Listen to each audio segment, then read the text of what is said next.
Assalamualaikum warahmatullahi wabarakatuh. Innal hamdalillah nahmaduhu wa nasta'inuhu wa nastaghfiruh wa na'udzu billahi min syururi anfusina wa min sayyiati a'malina. May yahdihillahu fala mudhillalah wa may yudlillahu fala hadiyalah. Asyhadu an la ilaha illallah wa asyhadu anna Muhammadan abduhu wa rasuluh. Saudara-saudariku rahimakumullah, puji syukur marilah kita haturkan kehadirat Allah Subhanahu wa Ta'ala yang telah memberikan kepada kita nikmatnya sehingga kita bisa bertemu secara virtual tanpa ada halangan suatu apapun. Andaikan saja lautan sebagai tintanya dan pohon-pohon sebagai penanya, niscaya tidak akan cukup untuk menuliskan kenikmatan yang telah Allah berikan. Sholawat berbingkai salam, marilah kita haturkan kepada junjungan kita, Rasulullah Muhammad SAW, Nabi yang ummi yang membawa kita dari zaman jahiliyah menuju zaman yang terang benderang, dari zamannya unta hingga zaman Toyota. Muslimin, muslimat, rahimakumullah. Islam merupakan agama rahmatan lil alamin.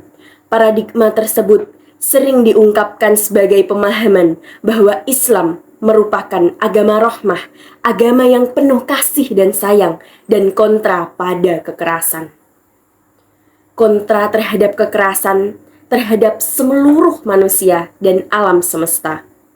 Paradigma Islam rahmatan lil alamin merupakan kesimpulan dari sebuah firman Allah dalam Al-Quran, tepatnya pada surah Al-Anbiya ayat 107. A'udzu billahi minasyaitonir rajim. Bismillahirrahmanirrahim. Wa ma arsalnaka illa rahmatan lil alamin. Yang artinya, dan kami tidak mengutus engkau wahai Muhammad melainkan untuk menyebar rahmat di seluruh alam.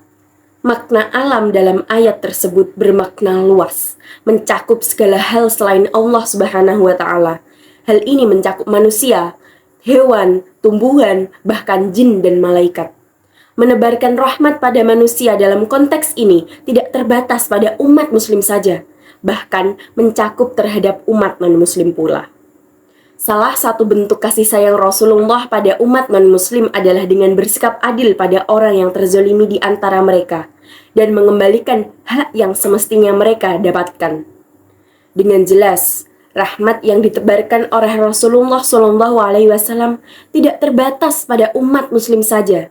Pondasi rahmat dalam Islam tidak hanya terkhusus kepada umat manusia, melainkan juga mencakup hewan, tumbuhan, dan lain sebagainya. Mengenai merahmati dan mengasihi terhadap hewan, Nabi Muhammad SAW memberikan contoh melalui beberapa kisah-kisah. Contohnya, ada perempuan yang masuk neraka karena mengurung kucing tanpa memberinya makan dan minum. Hal ini menunjukkan bahwa kasih sayang dan perhatian terhadap makhluk hidup, termasuk hewan, merupakan nilai penting dalam Islam. Kisah lain melibatkan Sayyidina Umar bin Khattab yang merasa kasihan terhadap burung yang diremas-remas oleh seorang anak kecil. Beliau kemudian membeli burung tersebut dan melepaskannya agar bisa terbang bebas di cakrawala. Tindakan ini menunjukkan pentingnya memperlakukan makhluk hidup dengan penuh kasih sayang. Muslim, muslimat, rahimakumullah. Di dalam tafsir Al-Quranul Majid, Tengku Muhammad Habsi Asyidiki menjelaskan bahwa Rasulullah SAW adalah orang pertama yang menanamkan benih-benih demokrasi di dunia ini. Rasulullah SAW adalah orang pertama yang mengajarkan kepada kita untuk memberikan bantuan terhadap orang-orang yang lemah, memberikan pertolongan kepada orang-orang yang teraniaya, mengakui hak-hak orang fakir, dan menyamakan pengikutnya dengan pengikut yang lain.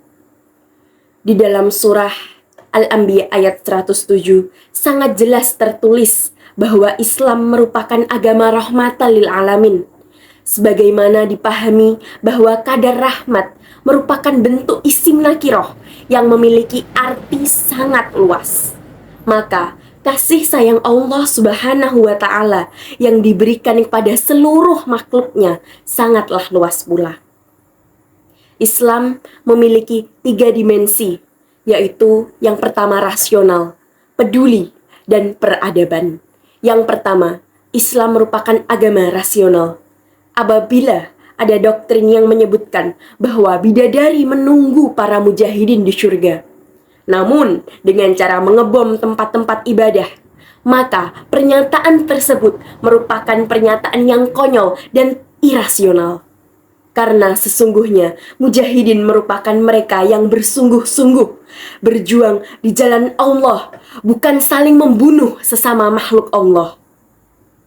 Yang kedua, Islam merupakan agama yang peduli. Islam mewajibkan kita sebagai umatnya untuk peduli terhadap sesama. Apabila ada orang yang tergeletak di jalan dan membutuhkan bantuan, pantaskah kita bertanya kepadanya, apa agamamu? Islam atau Kristen? Islamnya NU atau Muhammadiyah? NU-nya PKB atau PPP? PKB-nya Gus Dur atau Muhaimin? Pertanyaan-pertanyaan tersebut tidak diperlukan apabila ada seseorang yang membutuhkan bantuan kita. Maka kita memiliki kewajiban untuk membantunya. Karena peduli terhadap sesama merupakan pokok ajaran Islam yang bersifat universal. Yang ketiga, Islam merupakan agama peradaban. Rasulullah SAW diutus untuk membangun peradaban. Hal ini dapat dilihat dari ajaran-ajaran beliau yang membebaskan perbudakan, menghargai perempuan, menghargai perbedaan pendapat, dan menjunjung tinggi ilmu pengetahuan. Saudariku muslim-muslimat rahimakumullah, Islam merupakan agama yang mengajak, bukan menginjak. Islam agama yang merangkul, bukan memukul. Islam mengajak bertaubat, bukan saling berdebat. Islam agama yang ramah, bukan yang marah. Maka marilah kita menjadi insan yang penuh rahmah, menjalankan syariat-syariat Allah dengan lillah tanpa lelah, sehingga kita mendapatkan barokah dan terciptalah kalimat syukur Alhamdulillah. Demikianlah yang dapat saya sampaikan. Thank you for attention. Sedaya lepat kula nyuwun pangapunten. Wabillahi taufik wal hidayah. Wassalamualaikum warahmatullahi wabarakatuh.